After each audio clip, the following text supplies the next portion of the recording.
Welcome to Celebrity Chit Chat with Ebony. Please like, comment, share, and subscribe. Turn the notification bell on so you know every time I go live, upload a video, or post a short. Let's get straight into it. 4 days I did a live with Monique on Club Shay Shay, and she talked about D.L. Hughley. First, we're going to be posting D.L. Hughley's response again to remind you of what he said about the interview that Monique did on Club Shay Shay. Then we're going to be listening to Monique and her husband and their response to what DL said. Let's take a listen. Well, Club Shay Shay is getting messier and messier. It's almost like Wendy Williams didn't go anywhere. She just got a wait set. So Monique was on. Every time I see Monique these days, she's on doing some greasy ass video with her and her daddy complaining about something or working out. I don't know nobody that work out that much and gain weight unless every crunch you do got Captain in front of it. But apparently she goes on Club Shay Shay and tells the story about how she came on my radio show and I wasn't there at the time. And my co-host Jasmine Sanders played a game that we played all the time with everybody called Would You Rather. She apparently was so offended by that she says she got off. She called me. Monique did, and she said I was very dismissive, like, Monique's a liar. When Monique did call me, I heard her complaints. I listened to her and I pulled the segment. So if I had been as dismissive as she alleges I was, that segment would have aired. It didn't because I respected her wishes. She's a liar. It's also befuddles the shit out of me how somebody who as a comedian talks as much shit about everybody else as she does. She has the temerity to be offended about anything as much shit as you say about people. Then she encouraged everybody, allegedly it stems from the fact that I used to always talk shit about her on video after video, and she encouraged her sweet babies to look at the video and find them. Do that. Do exactly what she says. And you know what you're not going to find? You're not going to find any evidence of that because Monique is a fucking liar. She's lying about that. But what you will find is Monique talking shit about some alleged contract dispute we had. Look at the ticket. It says D.L. Hughley, then Monique. She knows the story. But what she did in response to that, she talked about my dog, my wife. This broad even brought out my daughter's personal trauma. My daughter was molested and Monique brought that shit out and told the world that I allowed my daughter to be raped in front of me. The lying motherfucker. She knows she was lying. And it only stopped when everybody from my family checked her.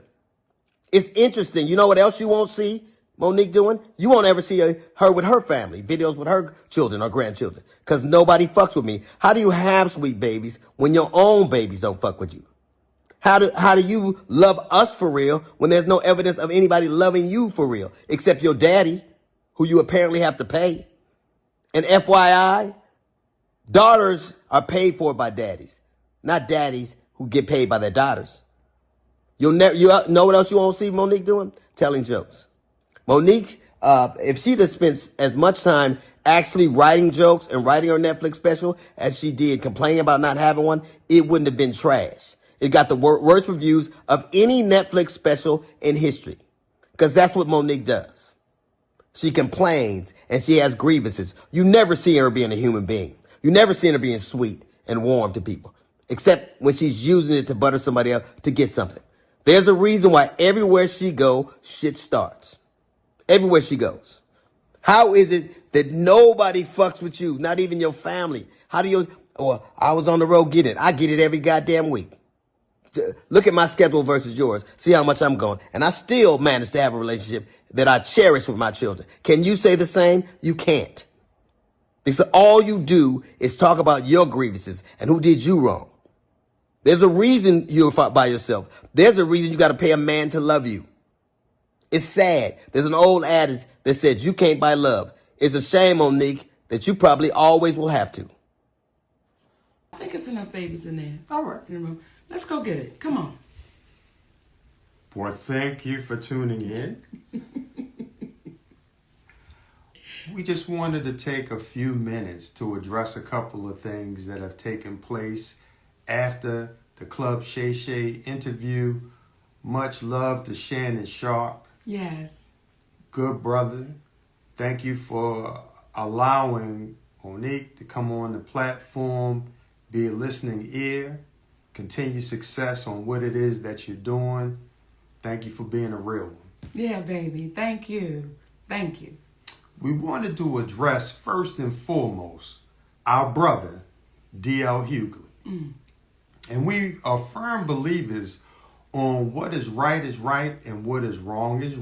Yes. So we got to start off by saying there was an inaccuracy as it regards Monique saying that there was a cease and desist that was given to DL to shut it down. What had taken place, to be accurate, was after Monique spoke to Brother DL on that conversation, Brother DL said, what? Well, after we spoke on that conversation, when we hung up that phone, the last thing he said was, "It is what it is." And I said, "DL, then we're going to have to get our attorney involved." That's the last thing me and DL Hughley said on that conversation.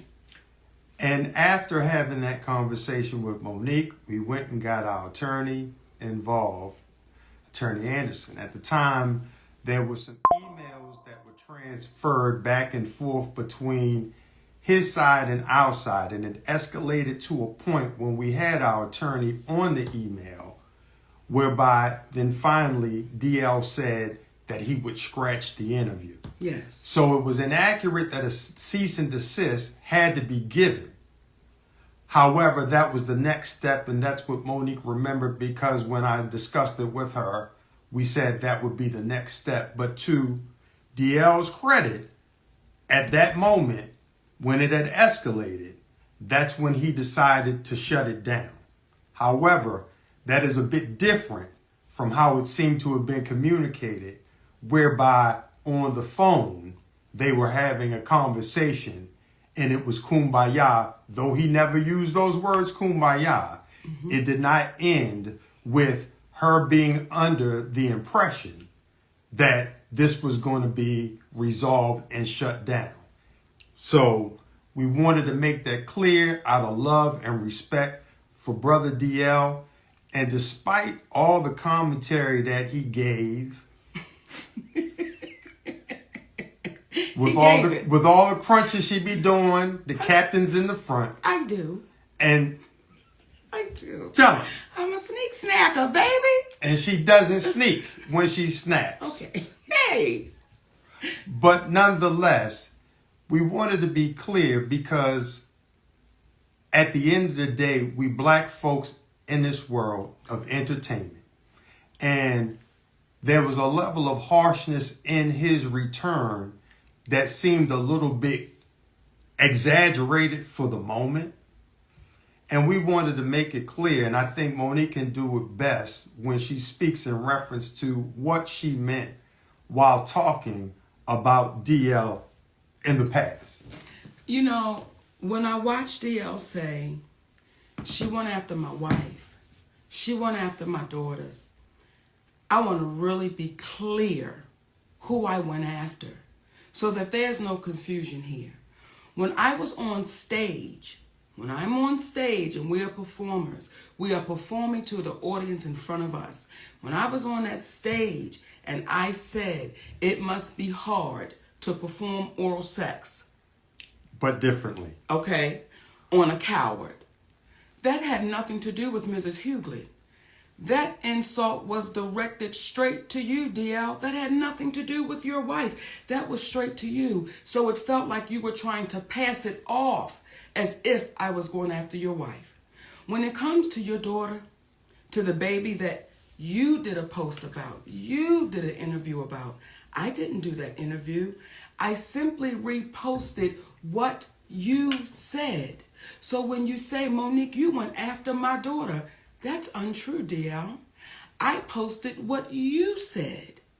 And then when you said when you were really going for it with your shades on, and you said, Monique said, I stood by and watched my daughter be raped. DL Hughley, that's your conscience talking to you, brother. I never said that. I never said that. And I want to be a little clear about something else. Never would I try to do anything to harm any of your babies, because we got babies too.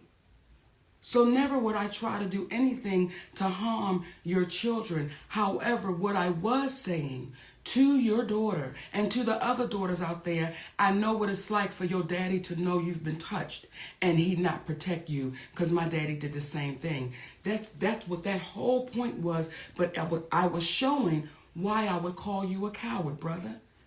I don't think it's brave that you didn't protect your baby.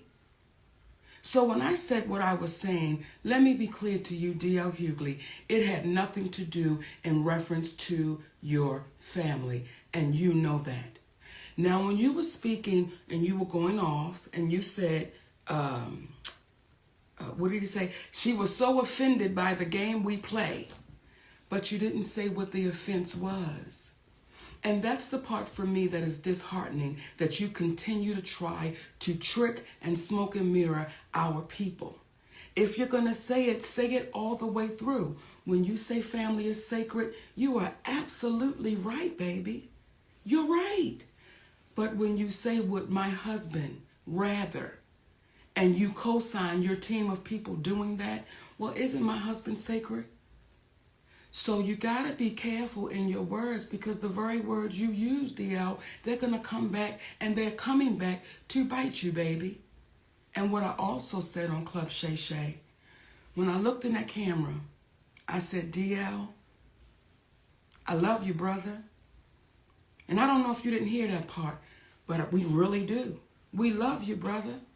And if ever you get courageous enough to want to have a conversation, we're always open to it, because doing that, it shows how our community can get better. When you're wrong, as we had said to you, hey, brother, we apologize on that one. Yeah, incorrect on the cease and desist. And I want to add one more thing. When you spoke in reference to your daughter being a reason why Monique stopped speaking about it, what you don't even understand, out of love for you, See, you can have a problem with your brother, but you're not going to take it out on the kids.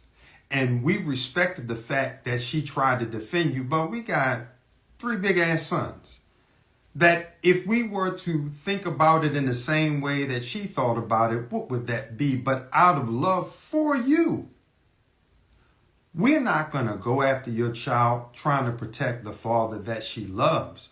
But one could argue, based upon what you said about yourself, had you exhibited the same type of love and protection for your other daughter that your other daughter tried to exhibit towards you, there never would have been the commentary that you made about yourself. And I liken it to Brother Corey Holcomb, who I don't know, but I got a lot of respect for him because I heard him say something in an interview. He spoke about how Earthquake's son had came to one of his shows, and the young man was hesitant about introducing himself or reintroducing himself because of the rift between his father and himself. And Brother Corey was like, come on, man, no, you come over here and I'm going to give you love, because that was between your father and I. And it made him reconsider the whole thing and reach back out to an old friend. In my humble opinion, that's what real men do. We come from the old school. We not going to have no problem with your children because we love them and we love you and we want y'all to win. Not at the expense of the community, though, being demeaned in order to get followers. But from the standpoint of if we come together, we're going to win just by default. So at the end of the day, when you get to talking about how Monique is not loved and this, that, and the other, that's your perception. But what I'll say is it is due to the love that we have that we're able to love those that say things that could be construed as hurtful, but we understand that the old saying of hurt people. So we don't take what you say personally, brother. And again, it's nothing but love. In addition to the fact, I'm Q Sci-Fi. Just like you, except I've been in about 29 going on 30 years. I'm not going to argue with you, frat. ain't nothing but love.